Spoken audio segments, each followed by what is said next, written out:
Item ಯಾವುದೇ ಇರಲಿ try ಮಾಡಿ ಆಚಿ ಚಿಕನ್ ಮಸಾಲಾ. ವಿಧಾನ ಪರಿಷತ್ ಚುನಾವಣೆಯಲ್ಲಿ ಕ್ರಾಸ್ ವೋಟಿಂಗ್ ಆತಂಕ. ಕಾಂಗ್ರೆಸ್ಗೆ ಮತ ಹಾಕಿದಂತ ಎಸ್ಟಿ ಸೋಮಶೇಖರ್, ಶಿವರಾಮ್ ಹೆಬ್ಬಾರ್ ಮತ ಹಾಕಿದ ಬಳಿಕ ಸಿಎಂ ಜೊತೆ ಕಾಣಿಸಿಕೊಂಡಿದ್ದಾರೆ. ಬಿಜೆಪಿ ಉಚ್ಚಾಟಿತ ಶಾಸಕರು ಬಿಜೆಪಿ ಜೆಡಿಎಸ್ ಮತ ಹಾಕುವಂತೆ ನನ್ನ ಬಳಿ ಕೇಳಿಲ್ಲ, ಹಾಗಾಗಿ ನಾನು ಆತ್ಮಸಾಕ್ಷಿ ಮತ ಹಾಕಿದ್ದೀನಿ ಅನ್ನೋರು ಅವರ ಪ್ರತಿಕ್ರಿಯೆ.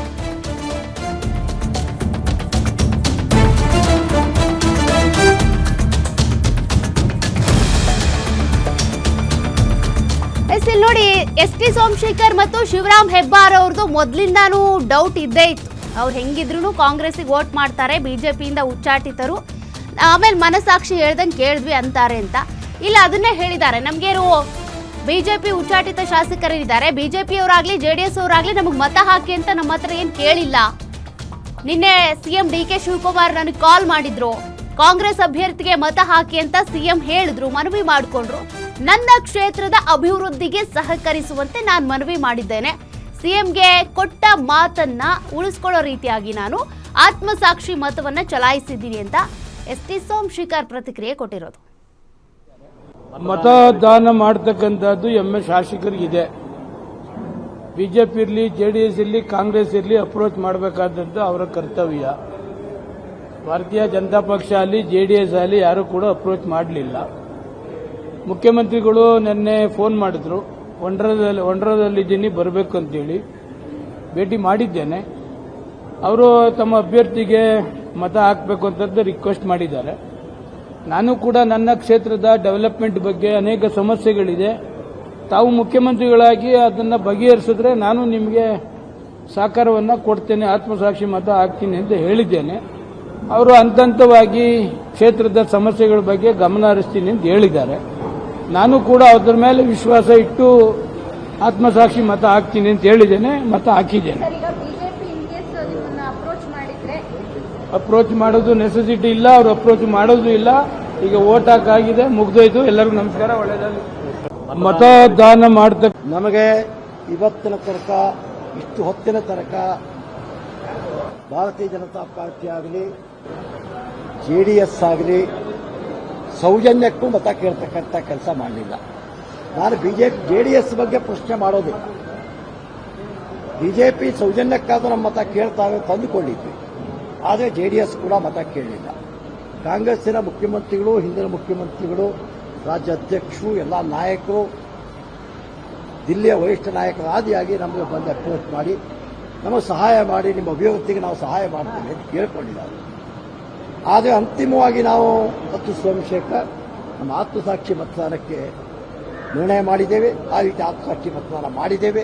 ನನಗನ್ಸುತ್ತೆ ಬಿಜೆಪಿಗೆ ಜೆಡಿಎಸ್ನ ಮೂರನೇ ಅಭ್ಯರ್ಥಿ ಗೆಲ್ಲಬೇಕಾದ ಅವಶ್ಯಕತೆ ಇಲ್ಲ. ಜೆಡಿಎಸ್ ಮನಸ್ಸಲ್ಲೂ ಕೂಡ ಬಿಜೆಪಿಯ ಮೂರನೇ ಅಭ್ಯರ್ಥಿ ಸೋಲ್ಬೇಕು ಅಂತಿದೆ. ಆ ಕಾರಣಕ್ಕಾಗಿ ನಮ್ಮ ಮತ ಅವರಿಗೆ ಬೇಕಾದಂಥ 29 ಮತ ಅವ್ರ ಕೈಯಲ್ಲಿದೆ, 28 ಮತ. ಮತ್ತಷ್ಟು ಡೀಟೇಲ್ಸ್ ಕೊಡ್ತಾರೆ ನಮ್ಮ political bureau head Maruti Pavagada. Maruti, ನಾವಿಲ್ಲಿ ಗಮನಿಸ್ತಾ ಇದ್ವಿ, ಜೆಡಿಎಸ್ನ ಶಾಸಕರೆಲ್ಲರೂ ಕೂಡ ವೋಟ್ ಮಾಡೋದಕ್ಕೆ ಅಂತ ಬಸ್ನಲ್ಲಿ ಬಂದಿಳಿದಿದ್ದಾರೆ.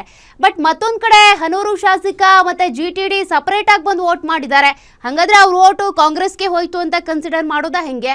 ಮತ್ತೊಂದು ಕಡೆಗೆ ಈಗ ಪಕ್ಷೇತರ ಶಾಸಕರ ಮತ ನಮಗೆ ಬರುತ್ತೆ ಅಂತ ಜೆಡಿಎಸ್ನವ್ರು ನಂಬಿದ್ರು, ಆದ್ರೆ ಅವರು ಕೂಡ ಈಗ ಕಾಂಗ್ರೆಸ್ಗೆ ವೋಟ್ ಒತ್ತಿದಂತ ಕಾಣಿಸ್ತಾ ಇದೆ. ಏನಾಗಬಹುದು ಅಂತ?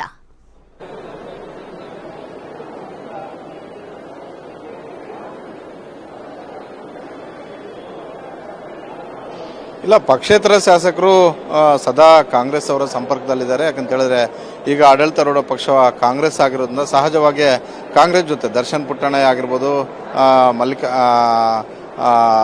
ಗೌರಿಬಿದನೂರು ಶಾಸಕರಾಗಿರ್ಬೋದು, ಮೂವರು ಕೂಡ ಸದಾ ಕಾಂಗ್ರೆಸ್ ಶಾಸಕರ ಸಂಪರ್ಕದಲ್ಲಿದ್ದರು.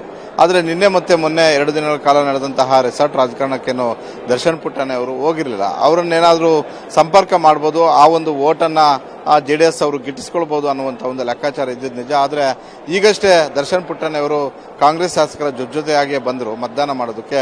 ಬಹುತೇಕ ಕಾಂಗ್ರೆಸ್ ಪರವಾಗಿ ಮತದಾನ ಮಾಡೋದ್ರಲ್ಲಿ ಯಾವುದೇ ಆಶ್ಚರ್ಯ ಇಲ್ಲ. ಮತ್ತೊಂದು ಕಡೆ ಏನು ಅಂತ ಹೇಳಿದ್ರೆ, ಜೆಡಿಎಸ್ ನಂಬ್ಕೊಂಡಿದ್ದೇನು ಅಂತ ಹೇಳಿದ್ರೆ JDS ಅಲ್ಲಿರುವಂತಹ 18 ಶಾಸಕರು ಕೂಡ ನಮಗೆ ಮತದಾನ ಬರುತ್ತೆ ಅಂತ ಗೋವಿಂದರಾಜ್ ಅವರು ಎಕ್ಸ್ಪೆಕ್ಟೇಷನ್ ಅನ್ನು ಇಟ್ಕೊಂಡಿದ್ರು. ಜೊತೆಗೆ ಬಿಜೆಪಿಯಿಂದ 6 ಮತಗಳು ಬಂದೇ ಬರ್ತಾವಂತೆ. ಈಗಾಗಲೇ ಬಿಜೆಪಿ ಅವರು 64 ಜನ ಮತದಾನ ಮಾಡಿ ಬಿಜೆಪಿ ಶಾಸಕಾಂಗ ಪಕ್ಷ ಸಭೆಗೆ ಕಚೇರಿಗೆ ಬಂದಿದ್ದಾರೆ.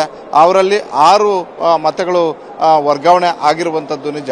ಆದರೆ JDS ಇಂದ ಏನು ಮತಗಳು ಬರಬೇಕಾಗಿತ್ತೋ ಆ ಮತಗಳು ಬಂದಿದ್ದಾವ ಅನ್ನುವಂಥ ಒಂದು ಪ್ರಶ್ನೆಯೂ ಕೂಡ ಉಟ್ಕೊಂಡಿದೆ. ಅದರಲ್ಲಿ GT ದೇವೇಗೌಡರಾಗಿರ್ಬೋದು, ಅನೂರು ಮಂಜುನಾಥ್ ಅವರಾಗಿರ್ಬೋದು ಪ್ರತ್ಯೇಕವಾಗಿ ಬಂದು ಮತದಾನ ಮಾಡಿರೋದು ನೋಡಿದ್ರೆ ಒಂದಷ್ಟು ಸಂಶಯಗಳು JDS ಹಾಗೂ ಬಿಜೆಪಿ ನಾಯಕರಿಗೆ ಬಂದಿರುವಂಥದ್ದು ನಿಜ. ಇವರು ಪ್ರತ್ಯೇಕವಾಗಿ ಬಂದಿರೋದ್ರಿಂದ ನಮಗೆ ಮತದಾನ ಮಾಡಿದಾರಾ ಇಲ್ವಾ ಅನ್ನುವಂಥ ಒಂದು ಗುಮಾನೆಗಳು ಇದ್ದೇ ಇದ್ದಾವೆ. ಸಹಜವಾಗಿ ಅವರು ಕೂಡ ಹೊರಗಡೆ ಬಂದ ಬಳಿಕ ನಮಗೆ ಆತ್ಮಸಾಕ್ಷಿಗೆ ಅನುಗುಣವಾಗಿ ಮತದಾನವನ್ನು ಮಾಡಿದೀವಿ ಅಂತ ನೀವು ST ಸೋಮಶೇಖರ್ ಮತ್ತೆ ಹೆಬ್ಬಾರ್ ಅವರ ವಿಚಾರದಲ್ಲಿ ನೋಡಬಹುದು. ಹೆಬ್ಬಾರ್ ಮತ್ತೆ ST ಸೋಮಶೇಖರ್ ಇಬ್ಬರು ಕೂಡ ಬಹಿರಂಗವಾಗಿ ಹೇಳಿದ್ರು, ನಾವು ಬಿಜೆಪಿಯಿಂದ ನಮ್ಮನ್ನು ಹೊರಗಡೆಗೆ ಹಾಕಿದ್ದಾರೆ, ಜೊತೆಗೆ ಈ ಕ್ಷಣದವರೆಗೂ ಕೂಡ ನಮಗೆ ಬಿಜೆಪಿಯವರು ಸಂಪರ್ಕ ಮಾಡಲಿಲ್ಲ. ಹೀಗಾಗಿ ನಮ್ಮ ಕ್ಷೇತ್ರದ ಅಭಿವೃದ್ಧಿಯ ದೃಷ್ಟಿಯಿಂದ ನಾವು ಆತ್ಮಸಾಕ್ಷಿಗೆ ಅನುಗುಣವಾಗಿ ಮತದಾನವನ್ನು ಮಾಡಿದ್ದೀವಿ ಅನ್ನೋದರ ಮುಖೇನ ಬಹಿರಂಗವಾಗಿ ನಾವು ಕಾಂಗ್ರೆಸ್ ಅಭ್ಯರ್ಥಿಗೆ ಮತದಾನ ಮಾಡಿದ್ದೀವಿ ಅನ್ನುವಂಥದ್ದನ್ನು ಹೇಳಿದ್ದಾರೆ. ಆದರೆ ಅನೂರು ಮಂಜುನಾಥ್ ಅವರಾಗಿರ್ಬೋದು, GT ದೇವೇಗೌಡರಾಗಿರ್ಬೋದು ಎಲ್ಲೂ ಕೂಡ ಬಹಿರಂಗವಾಗಿ ಹೇಳಿಲ್ಲ. ಹೀಗಾಗಿ ಮತಗಟ್ಟೆಗೆ ಹೋದಾಗ ಅವರು ಯಾರ ಪರ ಮತದಾನ ಚಲಾವಣೆ ಮಾಡಿದ್ರು ಅನ್ನುವಂಥದ್ದು ಈಗ ಚರ್ಚೆಗೆ ಕಾರಣ ಆಗಿದೆ, ಒಂದಷ್ಟು ಸಂಶಯಕ್ಕೂ ಕೂಡ ಕಾರಣ ಆಗಿದೆ. ಬಹುತೇಕ ಅವರು JDS ಅಭ್ಯರ್ಥಿಯ ವಿರುದ್ಧವಾಗಿ ಮತದಾನ ಮಾಡಿರಬಹುದು, ಕಾಂಗ್ರೆಸ್ ಪರವಾಗಿ ಮತದಾನ ಮಾಡಿರಬಹುದು ಅನ್ನುವಂಥ ಒಂದು ಚರ್ಚೆ JDS ಹಾಗೂ ಬಿಜೆಪಿಯ ಕಚೇರಿಯಲ್ಲಿ ಆಗ್ತಾ ಇದೆ. ಸೌಖ್ಯ. Okay, thank you Maruti ಡೀಟೇಲ್ಸ್ಗೆ.